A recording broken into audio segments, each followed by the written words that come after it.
দর্শক, এনসিপির কর্মসূচির আরো খবর জানাতে আমাদের সাথে যুক্ত হচ্ছেন সহকর্মী রহিম রুমন।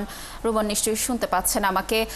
এনসিপি তো মুন্সিগঞ্জে তাদের পদযাত্রা পথসভা করেছে, সেখানে কেমন সাড়া পেল তারা সাধারণ মানুষের, এবং তারা তো নারায়ণগঞ্জের উদ্দেশ্যেও রওনা দিয়েছে।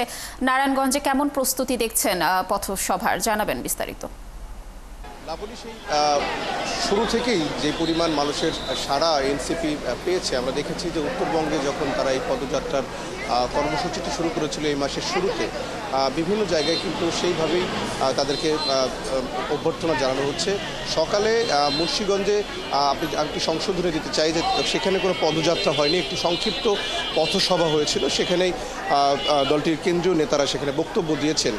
আপনি যেমনটি বলছিলেন, সেই পথসভায় তারা বেশ কিছু গুরুত্বপূর্ণ কথা বলেছেন। কারণ আপনি জানেন যে গেল দুদিন আগেই গোপালগঞ্জে যে কর্মসূচি তারা করতে গিয়েছিলেন, মার্চ টু গোপালগঞ্জ, সেই কর্মসূচিতে তাদের ওপর যে হামলা হয়েছিল, সেই হামলার প্রতিক্রিয়ায় আমরা দেখেছি গতকাল যেমনটি ফরিদপুর, রাজবাড়ী এবং মানিকগঞ্জের পথসভাগুলোতে তারা জানিয়েছেন, আজকেও সেই একই রকম আমরা দেখেছি। সকালবেলা মুন্সিগঞ্জের যে পথসভা হয়েছিল সেখানেও সেই গোপালগঞ্জের হামলার বিষয়টি তারা তুলে ধরেছেন। তারপরেও কেন্দ্রীয় নেতাদের, বিশেষ করে এনসিপির আহ্বায়ক নাহিদ ইসলাম, তিনি বলছিলেন যে গোপালগঞ্জ একটি দল বা একটি গোষ্ঠীর হাতে এক ধরনের বন্দি থাকলেও সেখান থেকে তারা বের করতে চান। তারা কোনো রকমের বৈষম্যমূলক আচরণ গোপালগঞ্জ হোক বা অন্য কোনো জেলার প্রতি তারা করতে চান না। তারা বলছেন যে সবাইকে নিয়েই তারা নতুন বাংলাদেশ গড়তে চান। লাবণী, মুন্সিগঞ্জ থেকে যখন এই তাদের গাড়িবহরটি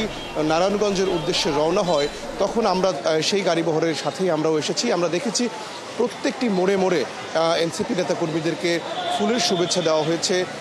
বিশেষ করে নারায়ণগঞ্জে যখন এই গাড়িবহরটি ঢোকে, প্রত্যেকটি পুরো রাস্তা জুড়েই আমরা দেখেছি যে সাধারণ মানুষ, এনসিপির নেতাকর্মী সহ বিভিন্ন স্তরের মানুষজন তাদেরকে অভ্যর্থনা জানিয়েছেন নানান স্লোগানের মাধ্যমে। লাবণী, এই মুহূর্তে এনসিপির এই গাড়িবহরটি নারায়ণগঞ্জের নিতাইগঞ্জ এলাকায় এসে পৌঁছেছে। সেখানে কেন্দ্রীয় নেতৃবৃন্দ একটু বিশ্রামের জন্য তারা এখানে একটু পায়রা কনভেনশন সেন্টার নামে একটি জায়গায় তারা অবস্থান করছেন। তারা বিশ্রামের জন্য রয়েছেন। বিকেল 4টা নাগাদ এই নিতাইগঞ্জ থেকে নারায়ণগঞ্জের যেই একেবারে যে বলা যায় কেন্দ্রবিন্দু চাষাড়া পর্যন্ত প্রায় 3 কিলোমিটারের বেশি জায়গায় তারা একটি পদযাত্রা কর্মসূচি করবেন, এবং এই পদযাত্রা কর্মসূচির পরে সেখানে হয়তো আরও একটি পথসভা হবার কথা রয়েছে।